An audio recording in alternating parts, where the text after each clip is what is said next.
Agents of S.H.I.E.L.D. Season 5, Episode 5, Rewind.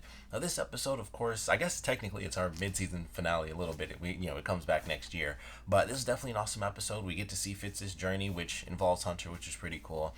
And it's his journey after the rest of the team is taken and thrown into the future. Fitz is kidnapped by the actual military. He's taken, and then he spends 6 months trying to figure out what in the world is going on. And he also spends those 6 months trying to get information out to Bobby and Hunter, which they don't get until they're finally able to buy like the magazines and stuff. But it was definitely an awesome episode. The two of them, Fitz and Hunter, teaming up was pretty awesome. We get introduced officially to the character that kind of kicks off the season, which was the alien Enoch. We still don't see like his true form, or we really don't even learn what type of alien he is. So I like to assume that he's not Kree, and I imagine he's not Skrull. I still don't think they're gonna do that. That's like a whole other thing that I don't think we're. I mean, if we ever get that, that's like phase 4 slash phase 5 of the movie stuff. They won't do that for the shows. But we don't really learn much about him. We just learn his name, and they make some pretty cool callbacks to the previous season. Of course, Hunter and Bobby, missing from the previous season. Fitz tells him tells Hunter everything that happened. So he tells him about Ghost Rider, tells him about Ada, and they make a reference. And I believe it was to the beginning of the last season. It seems like such a long time ago, but they bring in the character Robin, which I thought was really cool because they have this little girl and they show like the little wooden bird, and I was like, I know I've seen that. And I couldn't even remember if it was actually from Agents of S.H.I.E.L.D. And then they go through and it's like, oh, you must be Robin. And I'm like, once again, it sounds super familiar in the bird. And then they talk about her dad. And I was like, oh, I remember that guy now. And he was the one who could see, basically, his version of seeing the future was just seeing someone's death. So I thought that was a really cool callback. And we find out that she's the reason the team was sent to the future, because Enoch and whoever his people are, because we don't really know if all of the people were aliens or if it's just him and it was like some other legitimate organization or something like that. So as far as we know, it's Enoch and possibly other humans, or just they were all aliens disguised as humans. I don't really know, but they basically got this prophecy from Robin, and it was an extinction level event. So that is why they send the team into the future, and it's like that is pretty much our one exception. We don't really find out where the team was taken to. We don't really find out anything about the time traveling obelisk. Like, we don't know where that is. We don't know if it can be utilized more than once. And it was interesting because the reason they sent the team in the first place was because of the fact that Robin gave them this drawing. So it was like, all right, well, why couldn't Enoch, once they got the other drawing, where it's like, the reason Fitz didn't go with the rest of the team is because he's meant to go, basically and show up in a different place, and he's supposed to rescue them so that then the whole team is together and they save everybody.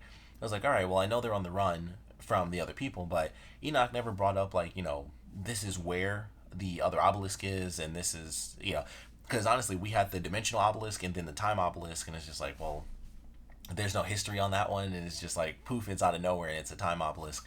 So we don't really know where that's located or where that actually happened. So there's still a lot of, there's still a couple of questions there, but for the most part, they kind of just go through the simple process of, well, the reason we sent the team was because of prophecy. Now we can send you, and we'll use basically my cryo ship to freeze you in place, and then you just wake up 74 years in the future, which is another big thing. We do find out officially that the team is 74 years in the future.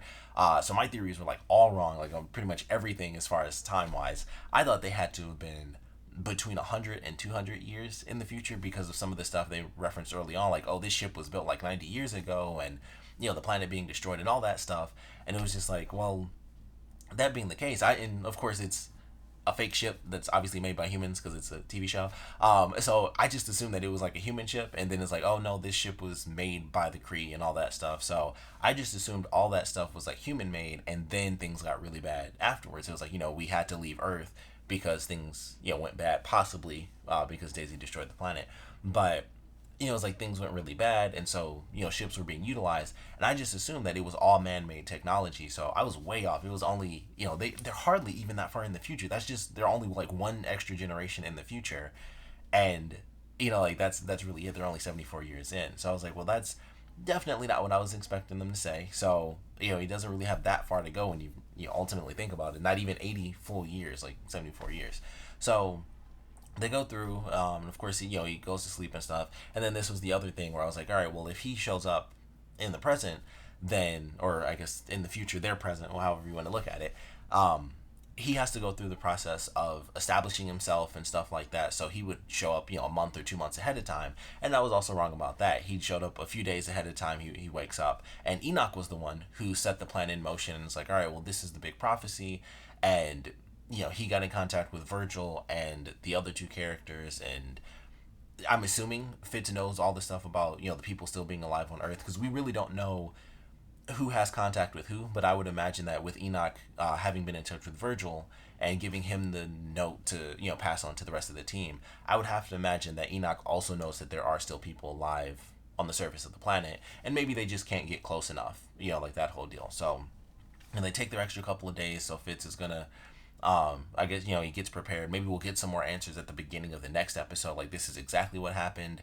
Maybe they'll tell us exactly what happened with Earth. I kind of doubt it, but I would love to get that answer because it just makes sense, and I don't really see why Enoch would lie. So maybe he'll just be like, hey, you're going to see Earth. It's going to be completely destroyed. This is exactly what happened. So we might get that answer. I would love to see that happen in the next episode. I don't, who knows? But I would love to see that kind of pop up in the beginning of the episode. Like, this is exactly what happened to Earth. And personally speaking, I don't think Daisy did it, so I don't feel like there's a mystery. But if she did, then it's like, well, holy crap, why did she do it? So either way, the answer, like, I want the answer. So it doesn't really matter if it was her or not. I just really want to know what happened. So maybe we'll get that at the beginning of the next episode. But I'm really looking forward to it. Like I said, this episode itself was definitely entertaining. I was hoping that Fitz waking up in the future would lead into the end of the last episode, and we would see everything that led exactly up to that moment. So since we didn't see that, that's why I think we'll get maybe like the first couple minutes before the before like the title card shows up. I think we'll basically get those couple of days all wrapped up in like the first 2 or 3 minutes of the next episode. It'll be like, all right, well, here's exactly what happened. Here's what went down with Earth. Here's where the team is. This is what's happening with with Daisy and Gemma, if they know everything that's going on, because at this point everyone's been captured. Like, the only person that's really free is Fitz, and May was the only other person that was kind of able to do what she wanted, and now we don't really know what happened to her. So everyone's either knocked out or legitimately locked up somewhere. So Fitz kind of has to go in and rescue the whole team. I'm sure he'll team up, maybe not with the guy, but with the guy. I can't remember either their names, but the guy doesn't seem to really be on anyone's side except his own. So we'll see how that plays out when Fitz shows up. But the woman, she seems like she's cool with the team, especially after finding out they're legitimately people on Earth. So, they both, I would assume, would work with Fitz, especially considering the guy's like, well, that's my dad on Earth, so he kind of has to work with them. So I am looking forward to how that's going to play out. But all in all, it should be interesting to watch what interactions kind of take place, because we don't really know what Enoch knows. Like, obviously he set things up for Fitz to go right in and get Daisy, but did they know that Gemma was taken? Like, did they know any of that extra stuff? So it's kind of up in the air at this point. I would assume they do, because it's a prophecy. So once they show up, it's kind of like we need to keep tabs on where every single person is. So I imagine they know exactly what happened with Gemma. They may not, they may not know exactly where May is right now, but it's like, okay, well, she got split up here, so they're probably, did the best they could to keep tabs on them, so they probably know a little bit. But obviously, we just have to kind of wait and see how that plays out in the next episode. But for this one, I'd say it was definitely awesome. Excuse me. Seeing Hunter come back was pretty cool. Definitely had some funny moments. Fitz being frozen, and they did the Empire Strikes Back, where Hunter says, "I love you," and Fitz says, "I know." So I love that, because that was a Star Wars reference. But that was really a really funny one. But all in all, it was really cool to see them. And then, we don't really know what to expect next. Like, at this point, the only big revelation is that the reason they were sent to the future was to stop an extinction level event. So it's going to be saving the entire human race at this point. So that should be interesting. Like, who knows exactly what that means, or most of the human race. Obviously, they don't really tie into the movies, but there's probably some humans out there. But yeah, we'll kind of just have to wait and see how that plays out. But I really enjoyed this one. Of course, would love to know what you guys thought about it. So please comment below. Let me know your favorite parts about it, at least favorite parts about it. And of course, with us going into the next episode and Fitz kind of going in, and Daisy's going to be fighting up against Cassie's. Hopefully, I say that right. I always forget how the plural of his, or the possessive of his name. But she's gonna be fighting against the blue woman who beat up May and did something with her. I would imagine not kill her, because it's May.